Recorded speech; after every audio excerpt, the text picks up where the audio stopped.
Desde la revista digital de Puño y Letra que estamos editando hace 2 años, nos hemos comunicado con el doctor Eugenio Raúl Zaffaroni, a quien hemos invitado para realizar la entrevista de hoy, ex ministro de la Corte Suprema de Justicia de la Nación, abogado, un estudioso científico del derecho penal y también profesor emérito de la Universidad Nacional de Buenos Aires. Así que le contamos a los lectores y quienes vayan a presenciar la entrevista de hoy que justamente nuestro medio, totalmente diferente a los hegemónicos, a la rapidez de la información, nuestro medio ha realizado justamente pensando en la reflexión, en el análisis y en el desarrollo de cada uno de los temas que convocamos. Así que en el día de hoy hemos citado a este abogado que vamos a presentar. Buenas tardes, Raúl. Hola, ¿qué tal? Bien, vamos a comenzar con tu especialidad. Vamos a entrar al derecho penal, a algo que en la sociedad siempre es preocupante. Digamos que siempre hay una cuestión de presión social justamente de los medios, de colocar con títulos catástrofes, de aumentar la realidad social, pero obviamente que nuestra sociedad está cruzada por una violencia muy grande. En nuestra ciudad de Rosario, el problema de la drogadicción y de la narcocriminalidad te está afectando mucho, pero al margen de los que son las conductas humanas disvaliosas que cuartan vidas, que perjudican los bienes patrimoniales de las personas, hay un sector de la sociedad que siempre pide endurecer las penas que tenemos en nuestro código allá de comienzos del siglo XX. Y obviamente Argentina ha adherido al Pacto de San José de Costa Rica, hemos tenido la convención, la reforma constitucional en el año 94, ha adherido a todos los pactos de derechos humanos, así que el tema vuelve siempre el tema de la pena de muerte para delitos comunes. En el gobierno anterior veíamos como algunas cuestiones de fuerza de seguridad, con algunos hechos de violencia callejeros y robos, la famosa doctrina Chocobar. Así que te voy a pedir justamente para que hagas un análisis en el breve espacio que permite la entrevista, pero para justamente dejar en claro lo que ha avanzado en el derecho en estos siglos, la posible falta de, porque cuando un juez se equivoca en una sentencia, porque hubo problemas en las pruebas, porque no hubo la investigación necesaria, en una pena, bueno, el Estado podrá después resarcir a quien ha sufrido una condena que no era tal, a una prisión, a una privación de la libertad. Pero cuando ocurre la pena de muerte no hay vuelta atrás. Es decir, no podemos devolverle la vida a esa persona. Hay países abolicionistas en la actualidad, la mayoría ha abolido de la doctrina penal de siglos anteriores. Nuestro país desde el año 1984 hacíamos referencia también, pero bueno, hay cierta sociedad que todavía recuerda la noche oscura de la década del 76-83, ese terrorismo de Estado que implantó obviamente esta pena de muerte legal o ilegal o como fue, pero bueno, trata de imponer en los medios y plantea, tenemos que tener pena de muerte para solucionar el nivel de delito. ¿Cómo ves este tema hoy, siglo XXI? Bueno, en líneas generales lo de la pena de muerte lo descarto, es una manifestación de tipo publicitario, simplemente porque nosotros no podríamos reimplantar la pena de muerte en el país, que por otra parte no tiene tradición entre nosotros. En realidad la pena de muerte desapareció en la Argentina hace 100 años, en 1900, con el Código de 1921, y había desaparecido mucho antes porque Irigoyen había conmutado todas las penas de muerte anteriores.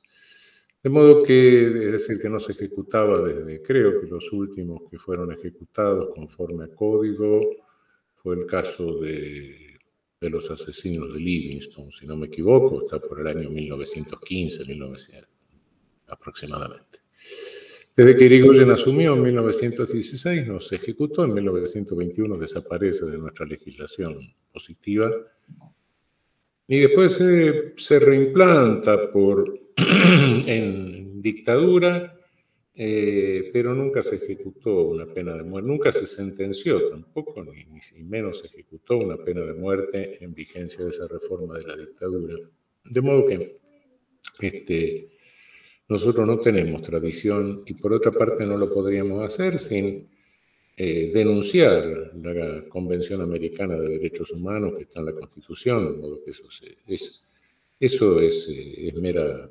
mera cuestión periodística, no pasa de ahí, y de algún irresponsable, como siempre, que incita a la venganza pública y esas cosas. El problema no es el derecho penal. El derecho penal es interpretación de la ley, ¿no? Y eso es una técnica jurídica. El problema es el grado de violencia. Nuestra sociedad realmente, salvo el fenómeno Rosario, que es un fenómeno muy particular, donde en la nación, todo el territorio, que no lo conozco bien, no podría abrir un juicio, pero indiscutiblemente es un fenómeno en el cual estuvo inserta la propia fuerza policial. De modo que, estamos hablando de algo que sí, vamos a aumentar las penas y quienes están encargados de custodiarlo son los que empiezan, son los que en lugar de custodiarlo cometen estos hechos. No digo que todos, pero evidentemente se está viendo que algo raro ha sucedido ahí que no sucede en el país. Nuestro índice nacional de homicidio, de muerte violenta, es bajo en relación a otros países de nuestra región. Esto no nos tiene que consolar, por supuesto, ¿no? Pero debemos tener un 5.5 de homicidio cada 100.000 habitantes por año, que es la forma de calcularlo en el mundo. En la ciudad de Buenos Aires, diría que si sacamos los barrios precarios, el resto de la ciudad de Buenos Aires está con un 2.5, 2.7 más o menos, que se aproxima a los índices más bajos, que serían los de Europa, los de Canadá. Índice cero no hay en el mundo, lamentablemente, pero bueno, nuestra aspiración sería llegar a un índice de 1.5 más o menos. No está lejano el resto de la ciudad de Buenos Aires, habría que evaluar bastante bien el conurbano, que no está bien evaluado, pero en el promedio es ese, y más o menos eso es común con Uruguay, con Chile, con Perú en alguna medida y Bolivia. El resto de América Latina, salvo Costa Rica quizá, tiene índices altísimos. Incluso Brasil está en un índice del 24 por 100.000. México no sé, yo no confío en las estadísticas mexicanas, pero lo cierto es que en el resto de nuestra región, lamentablemente, y sí, estamos entre los 20 y tantos países que en Naciones Unidas superan los 20 por 100.000 anual. Que fuera de nuestra región y el Caribe, habría 3 o 4 países africanos nada más. Esta es la situación regional, digamos, ¿no? En esa situación, y hablo de homicidio porque es el hecho... Sí, más violento, obviamente. Nuestra población penal, y en eso quiero agregar algo respecto de la característica del poder punitivo en nuestra región, que contrasta con lo que sucede en el hemisferio norte en líneas generales, ¿no? Nosotros tenemos un alto índice de letalidad policial, de ejecuciones sin proceso, de modo que el hecho de que no tengamos pena de muerte formal no significa que en la región no la haya. Afortunadamente en la Argentina los casos que se dan ahora son más o menos motivo de cierto escándalo. pero nosotros hemos tenido un momento de pena de muerte sin proceso muy trágico y sobre el que en su momento no se lo relevó suficientemente, que fueron los primeros años de la vuelta a la democracia, que costaron más de 1000 vidas. Me estoy refiriendo al año 84, 85, tanto en la provincia de Buenos Aires como en la ciudad de Buenos Aires. Esto termina en la provincia de Buenos Aires con la llegada de Antonio Cafiero a la gobernación de la provincia. Es decir, la policía de Camps continuó por inercia actuando de esta manera. Vos sos más o menos no tan veterano como yo, pero te tenés que acordar. Canal 9, José de Ser. Sí, exacto. Bueno, la noticia. Lo mostraban como eficacia preventiva del delito. Y bueno, nos costó más de 1000 muertos entre la provincia de Buenos Aires y nosotros hicimos una investigación periodística porque los muertos se publicaban, ¿no? Entonces nos corrigió el jefe de policía de la provincia de Buenos Aires y dijo, nos faltan 3. Bueno, lo cierto es que había una efebofobia, es decir, todos los muertos eran jóvenes, el nutrido o el grueso prontuario no existía. Un joven de 20, 21 años, si tiene un homicidio, chavo, está fuera de combate, no hay ningún grueso prontuario ahí. Y tampoco puede tener un par de asaltos a mano armada, porque con 15 años de pena máxima, obviamente, estamos, o sea, con 1 o 2 salió de circulación, ¿no? De modo que eso era una verdadera invención.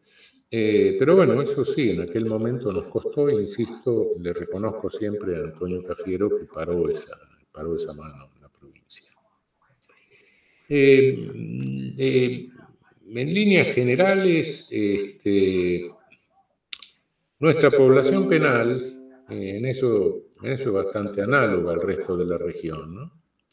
Primero, nuestra población penal es masculina. Es decir, tendrás un 5% de mujeres, un 95% de hombres. Si el feminismo argentino quiere verificar, y latinoamericano en general, quiere verificar la vigencia del patriarcado, no tiene más que mirar la composición de la población penal. Nuestra sociedad no necesita controlar a la mujer a través del poder punitivo, porque la controla a través del patriarcado. Eso es semejante diferencia lo está mostrando, ¿no? En segundo término, es una población joven, sin instrucción o con escasísima instrucción escolar, pobre, habitante de barrios precarios, fundamentalmente. Los motivos de prisionización, bueno, lo que los medios tratan de decir es que las cárceles están llenas de homicidas, violadores, etc. Habrá un 10, 15, como máximo me atrevería a decir 20% de patibularios de esa naturaleza. El resto de la población penal son delitos contra la propiedad. En la Argentina dominan los delitos contra la propiedad. En otros países se compensa un poco más con distribución de tóxicos minoristas. Pero bueno, esa es decir, una delincuencia de la pobreza, no de otra cosa.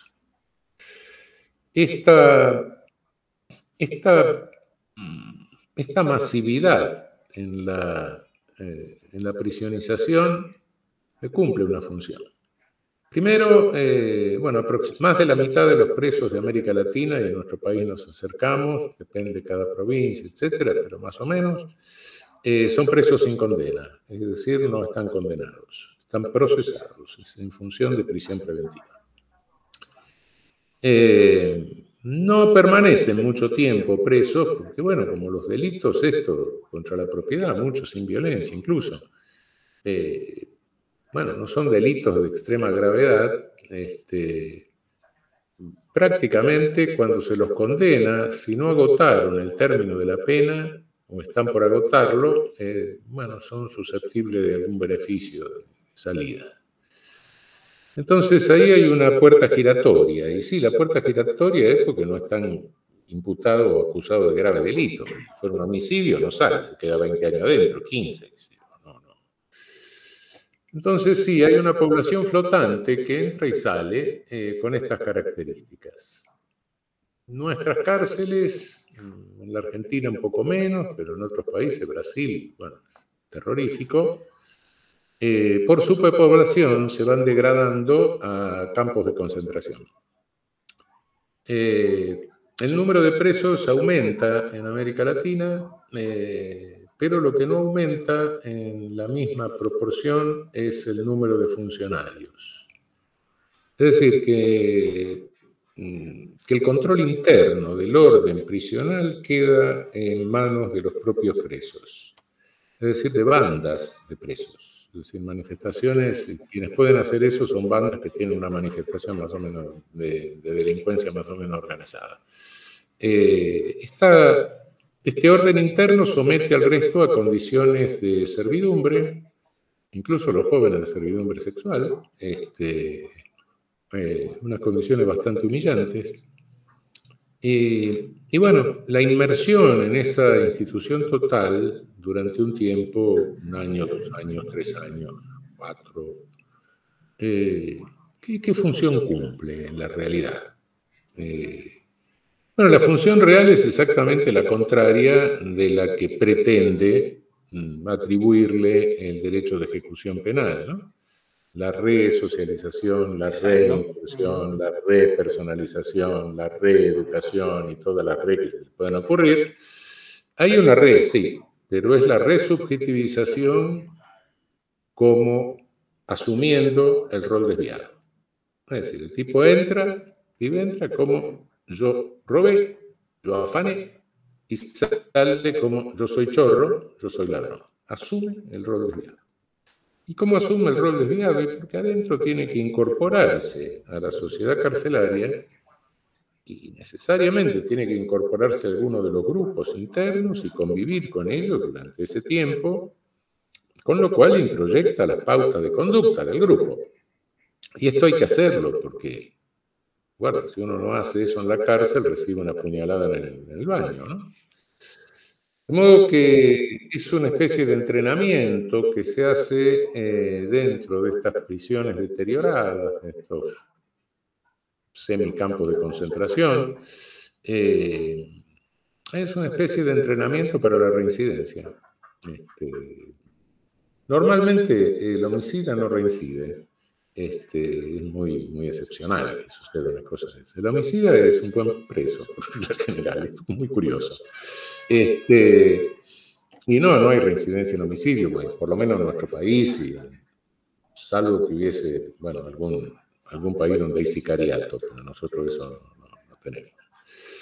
Bueno, fuera de esa hipótesis, no, pero en la delincuencia de la pobreza, sí, claro que hay reincidencia, y se lo entrena para que reincida. Esto es tan evidente que, bueno, quien niegue esto porque no está viendo la realidad, no. Entonces uno llega un momento que se pregunta, bueno, pero ¿para qué sirve este encarcelamiento masivo de autores de delitos no tan graves o de mediana gravedad? No significa que esto no te dé broncas a la víctima, claro, bueno, sí, por supuesto. Pero ¿cuál es la utilidad de esto? Mira, los patibularios tienen que estar presos, sin lugar a dudas. Eso todo el mundo pasa así, ¿no? Homicida, violador, tenerlo encerrado. Y los delitos muy leves o contravenciones, no, bueno, es una barbaridad operar por lo contrario. Los delitos de gravedad media nunca se supo qué hacer. Y realmente cada Estado decide lo que hace, marca ahí su política.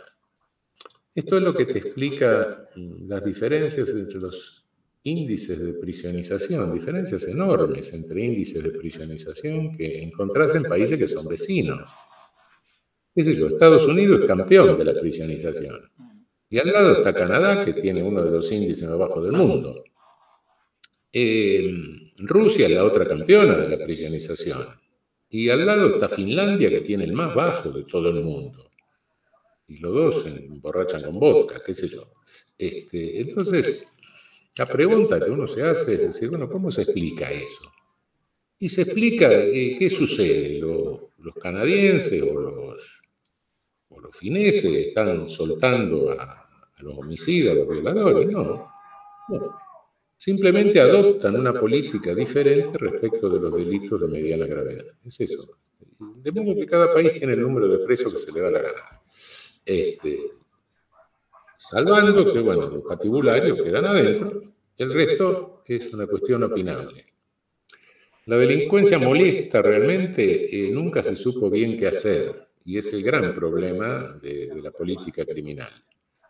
El patibulario, bueno, antes lo mataban, ahora una perpetua, lo tiene 20 años, 30 años. Ese nunca fue un problema. El problema es esa delincuencia molesta, esa delincuencia que más es lesiva, pero fundamentalmente es molesta. Y bueno, cuando uno ve que la política que se adopta en algunos países como los nuestros respecto de esa delincuencia es una política de prisionización masiva, y en esas condiciones y con ese resultado, uno dice, bueno, pero esto tiene que cumplir alguna función. Sí, hay una función. A mí me parece que está muy clara. Sufrimos en toda la región un tardo colonialismo financiero. No se nos domina hoy porque, bueno, enloquecen a la cúpula de nuestras Fuerzas Armadas con que estamos luchando contra el comunismo internacional, la Tercera Guerra Mundial, y ninguna de esas locuras de la seguridad nacional. Tampoco desembarcan marines ni viene Belfort con las tropas y nosotros le tiramos aceite. No. Ahora Belfort se sienta en la Casa de Gobierno directamente. Bueno, se sienta en la Casa de Gobierno y responde a los intereses del capital financiero transnacional, que es la mayor organización criminal, la más poderosa organización delictiva, asociación, manifestación de organized crime, de crimen organizado que hay en el mundo. Y de esa manera, esa criminalidad organizada que se legitima con la ideología neoliberal, lo que trata, o lo que postula, es una configuración de la sociedad con un 30% de incorporados y un 70% de excluidos. No digo explotados, sino excluidos, que es otra cosa.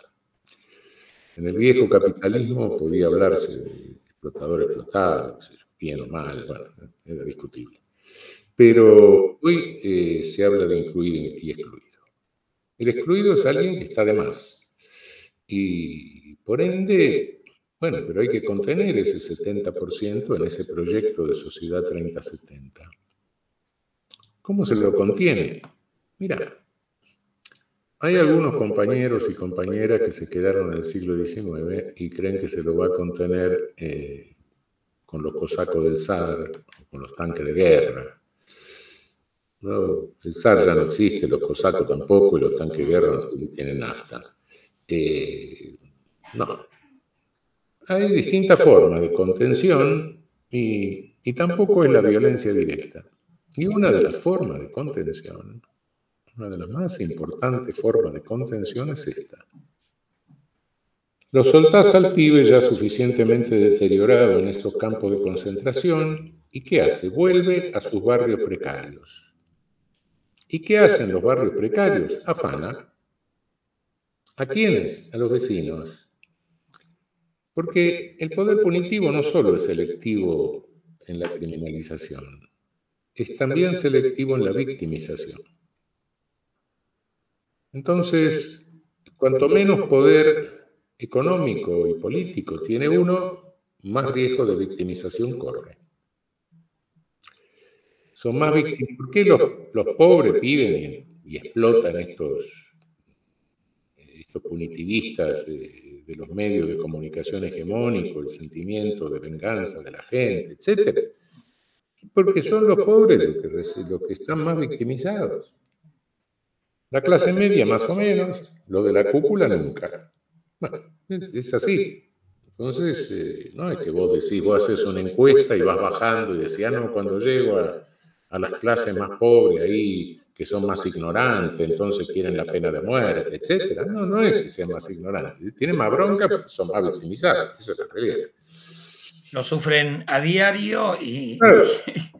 y con Entonces, mayor claro, entonces los cantidad. pibes llegan, vuelven al Rioba, vuelven a la Villa Miseria, vuelven a la favela, vuelven al pueblo joven, al bohío, donde sea, y roban. Y los vecinos se embroncan. Y entonces eso te genera contradicciones y violencia entre los excluidos. Y en la medida en que se matan entre los excluidos, mejor para el poder. En varios sentidos. Primero, porque se liquidan unos cuantos. Segundo, más importante todavía, es porque esas contradicciones debilitan el sentimiento de pertenencia a la comunidad. Tercero, esas contradicciones y esas violencias entre los excluidos les impiden el diálogo. Mientras uno se está matando, no está en condiciones de dialogar con el otro. Esto les impide esclarecer o tomar conciencia de la situación del sector. Y este general debilitamiento del sentimiento de pertenencia a la comunidad dificulta o impide la organización, que es indispensable para la resistencia. Esta es la función clara que yo veo de la prisionización masiva en nuestra región. Bueno, con respecto al otro tema que nos queremos referir en el día de hoy, es justamente la organización judicial. Hace muy poquito hemos tenido una gran marcha en todo el país, en numerosas ciudades de distintos ámbitos de la comunidad, organizaciones políticas, gremiales, organizaciones de base, sobre lo que se conoce como lawfare en el ámbito judicial, en la actualidad, la función que cumple nuestro máximo tribunal, la Corte Suprema de Justicia de la Nación, donde también has realizado en su momento una actividad, y bueno, la conformación, que ya de por sí es con un número muy pequeño de jueces, y ahora disminuido por distintos motivos, comparándolo con el funcionamiento en otros países. Así que bueno, esa manifestación obviamente por la demora en resolución de casos de la Corte, por funcional a los factores de poder económico, y bueno, todo lo que se planteó en las manifestaciones y del propio, digamos, distintos estamentos del Poder Judicial que se han manifestado también en la misma, nos lleva a consultarte cómo podemos mejorar la organización judicial en el máximo poder en la Argentina. Hay por ahí proyectos en danza de nivel ejecutivo de años anteriores, de organizar la Corte en salas con un órgano control de constitucionalidad, como por ahí ocurre en España, otros países. ¿Cómo ves la mejor forma de organizar una nueva Corte Suprema de Justicia de la Nación? ¿Tenés algún proyecto en vista? ¿Estás trabajando con algún sector? Nuestro Poder Judicial realmente tiene un problema que es la estructura del Poder Judicial. ¿Cómo está programado el Poder Judicial? ¿Cómo está programado legalmente? Y la verdad es que la programación legal de nuestro Poder Judicial, es decir, su institucionalización, si la comparamos con todas las organizaciones de nuestro continente y también con todas las europeas, la nuestra es la más irracional de todas, la más absurda, la más incomprensible. no solo por lo que vos decías del número, porque, bueno, no hay, salvo Uruguay, que tiene una corte de 5 jueces, pero Uruguay tiene, a la corte se llega por carrera judicial, etcétera, tiene otra cosa. Además tiene mucha menos población que nosotros. Pero el resto no hay ningún tribunal supremo del mundo que tenga 5 jueces, y ahora 4. Ninguno. Es decir, eso te muestra una concentración de poder que desde el punto de vista, no digo ya democrático, sino simplemente republicano, es altamente peligrosa. Bueno, pero no es eso solo. 3 personas, que 3 hacen mayoría, concentran el poder de controlar la constitucionalidad de cualquier ley, o sea, no aplicar una ley aprobada por la mayoría democrática, el control de convencionalidad, es decir, el control de las convenciones internacionales que están en la Constitución y de las otras que ratifica la Argentina, y el gobierno del Poder Judicial, porque realmente gobierna el Poder Judicial, y sobre todo una atribución que la Constitución argentina no le da, pero que la Corte se atribuyó por sí misma, pretorianamente, que es la cuestión de la arbitrariedad.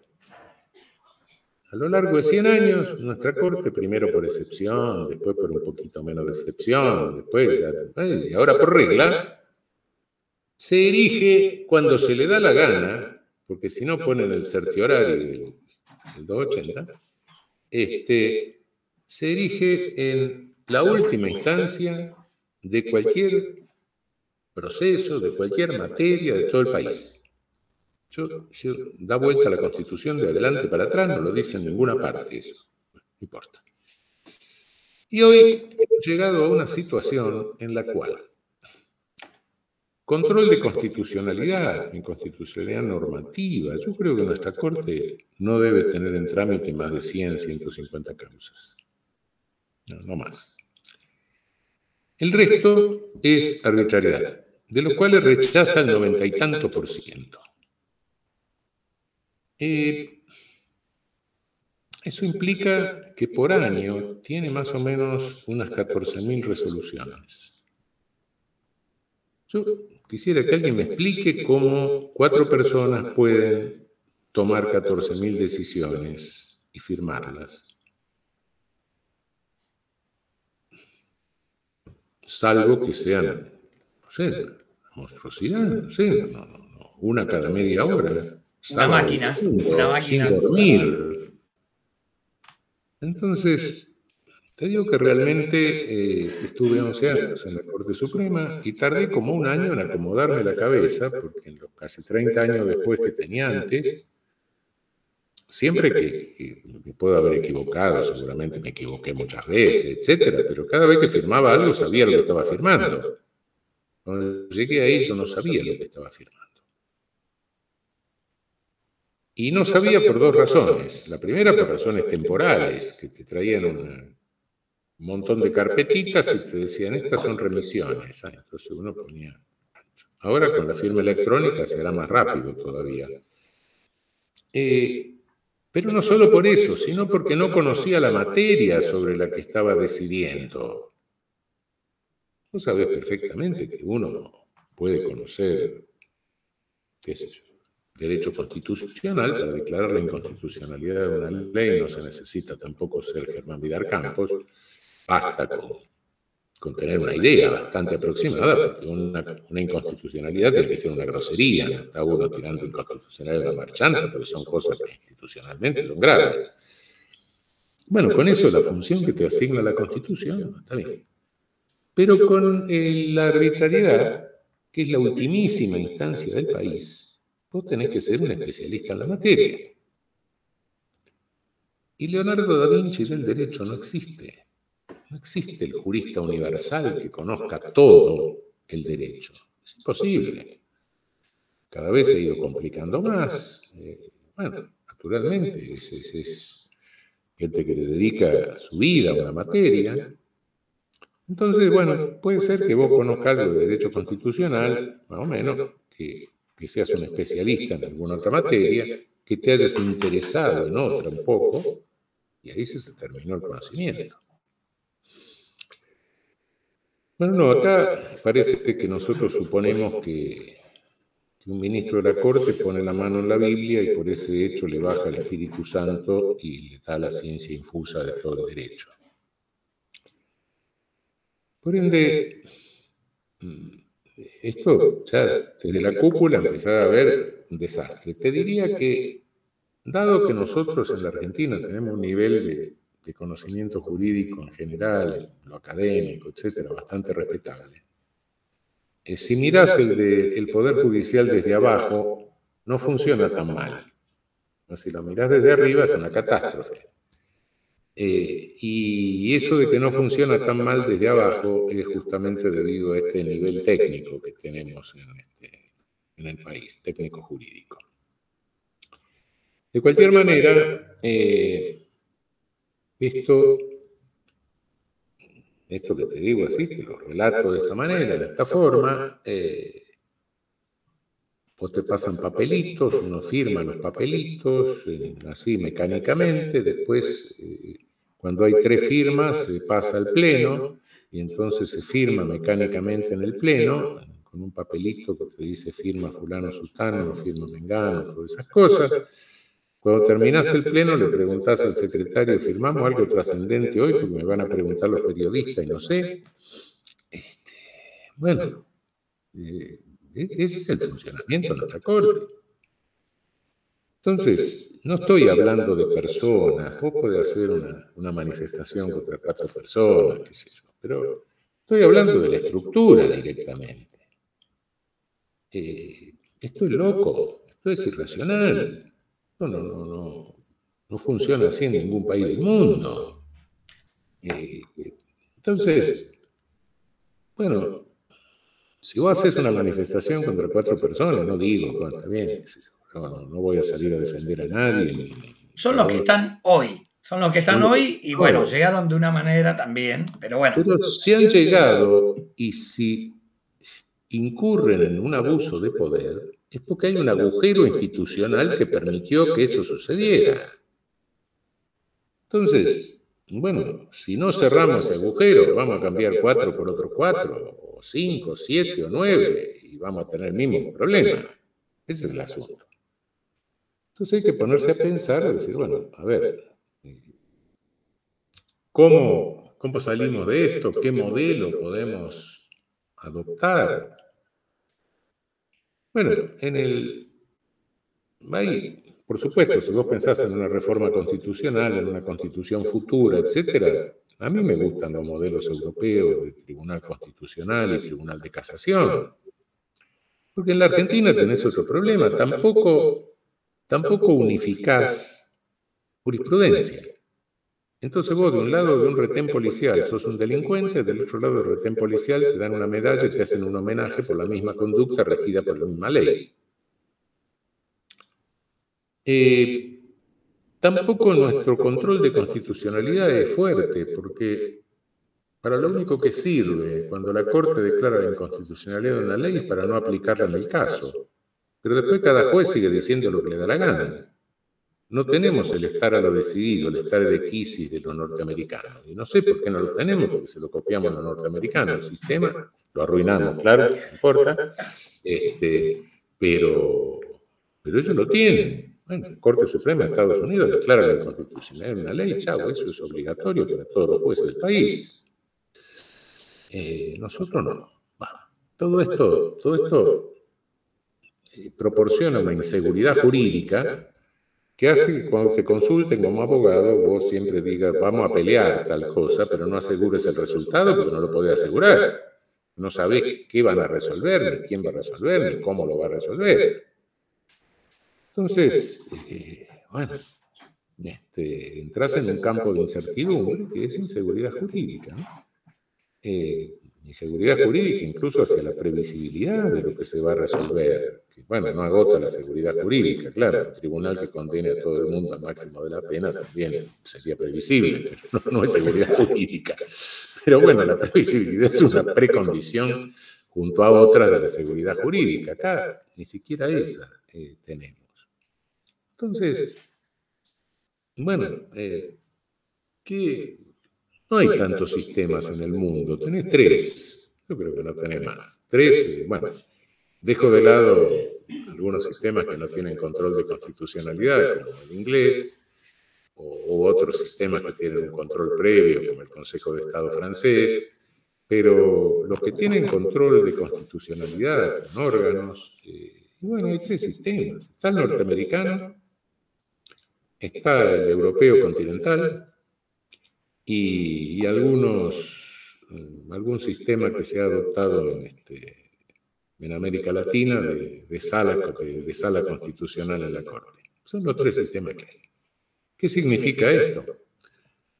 Bueno, el norteamericano es un sistema con una Corte Suprema que se ocupa de la constitucionalidad, no se ocupa de las arbitrariedades, eso es un invento nuestro. Y decide unas 100 causas al año, 120. Las otras, cuando ve que es descabellado, de entrada las corta, dice, no, cualquier planteo medio loco, listo. Ese es el certiorario norteamericano. Estamos ante algo razonable, justamente. La cantidad de sentencias que vos estás nombrando. Son 9 jueces, de los cuales 3 que van cambiando cada cuatrimestre o cada semestre, no me acuerdo, van diciendo, no, esto es un disparate que he planteado, no me voy a ocupar de eso, no voy a perder el tiempo en eso, listo. Pero en cuestiones de constitucionalidad, porque Estados Unidos no tiene la cuestión de la arbitrariedad, eso es invento nuestro. Entonces acá tenemos la cuestión de la arbitrariedad y le aplicamos el certiorari que ellos le aplican a la cuestión de constitucionalidad. Primer problema. El inconveniente que tenemos también nuestro es que necesitaríamos tener una casación, porque Estados Unidos no lo necesita porque los códigos son provinciales, son estaduales, entonces no necesita una casación federal. Acá no tenemos nosotros códigos de fondo únicos. Entonces necesitamos que alguien unifique nuestra jurisprudencia. ¿Para qué diablos sirve citar jurisprudencia si siempre vas a encontrar un tribunal que dijo algo sensato y otro que dijo un disparate? Siempre. Uno revisa, va a encontrar. Bueno, eso no lo sabemos exactamente. Entonces, ¿cómo el sistema norteamericano puro para nosotros tiene el inconveniente de que falta una casación? El sistema europeo separa al Tribunal de Casación de la Corte Constitucional. Genera una Corte Constitucional que es un órgano extrapoder que resuelve incluso los conflictos de poder entre poderes. Nosotros en la Constitución Nacional no sabemos quién lo resuelve. Si se llega a plantear un conflicto de poder, bueno, interpreto que lo tiene que resolver la Asamblea Legislativa por ser el órgano que está más cerca de la voluntad popular, pero es una interpretación, la Constitución no lo dice. Eso se resuelve en Europa de esa manera, con las Cortes Constitucionales. Las Cortes Constitucionales ejercen también la jurisdicción electoral, control de partidos políticos, etc. Y cuando una Corte Constitucional Europea declara la inconstitucionalidad de una ley, es como si esa ley fuese derogada. Tiene ese poder, ese contrapoder muy importante. Por eso que son cortes que tienen una estructura muy particular. No están integradas por jueces vitalicios, sino por jueces que tienen mandatos largos, pero no toda la vida. Y que se renuevan por tercios, en general. Y no los nombra la misma fuente, es decir, uno, bueno, no sé, podría uno el Senado, otro la Cámara de Diputados, otro todos los jueces, en fin, pero no es la misma fuente.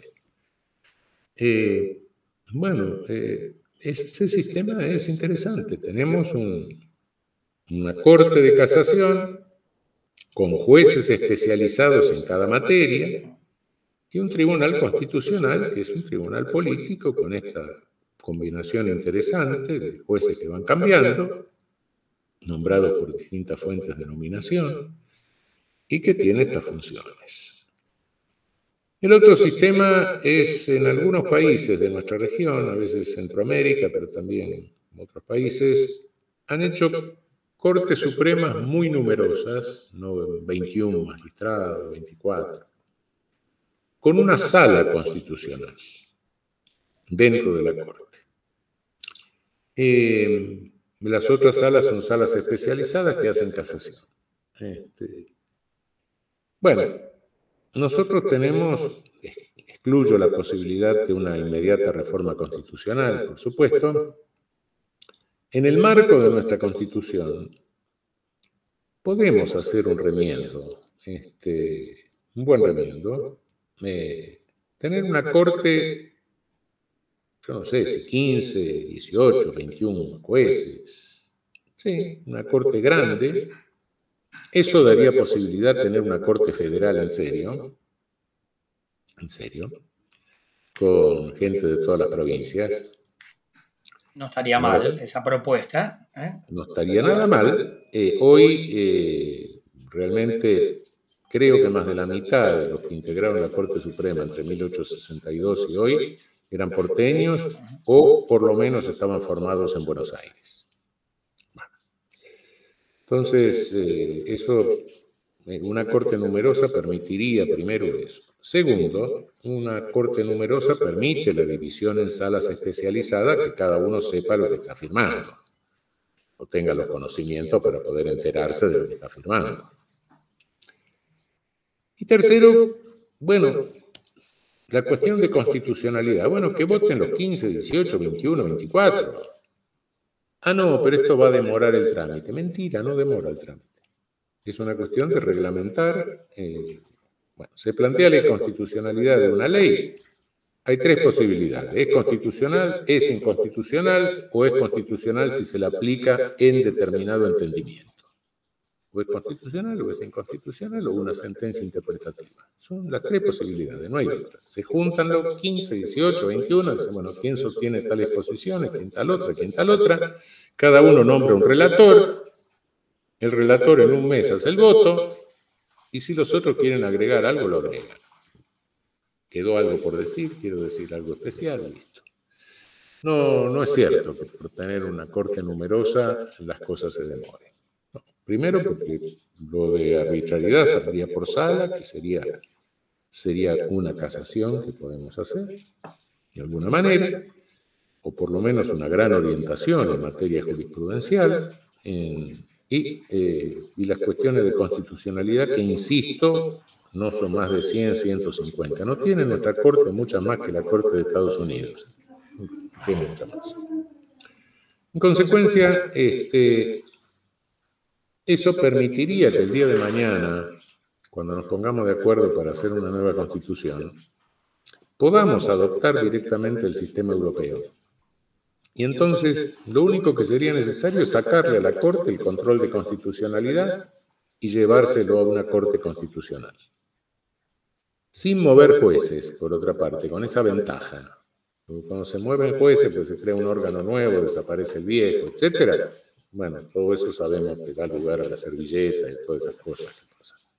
No sería necesario ni siquiera hacer eso.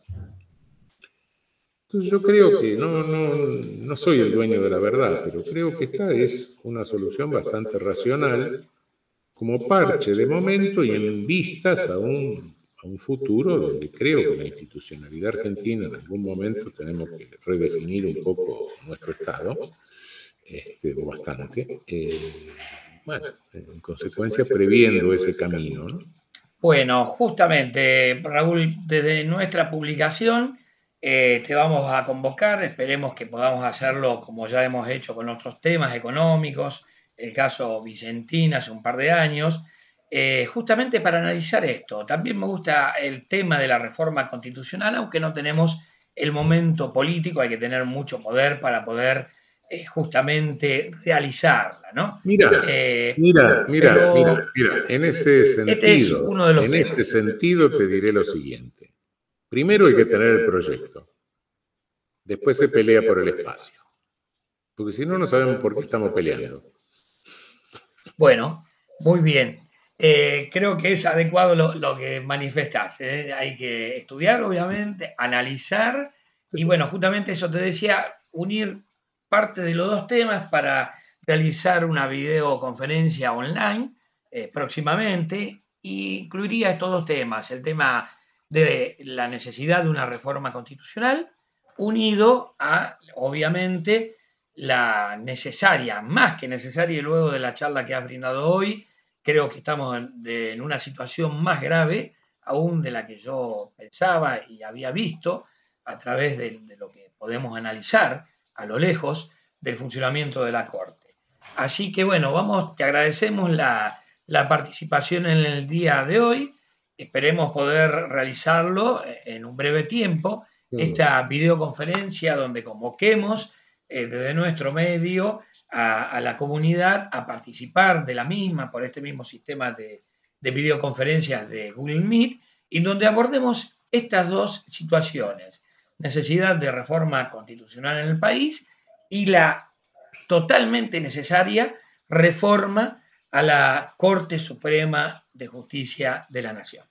Así que bueno, me despido, te agradezco y bueno, invitamos obviamente desde nuestra página digital a llegar a todo el país y el mundo con el análisis tan pormenorizado que has realizado en el día de hoy sobre la cuestión penal, hoy siglo XXI, y obviamente la situación de la Corte Suprema de Justicia de la Nación en la República Argentina. Bueno, muchísimas gracias. Chao. Chao.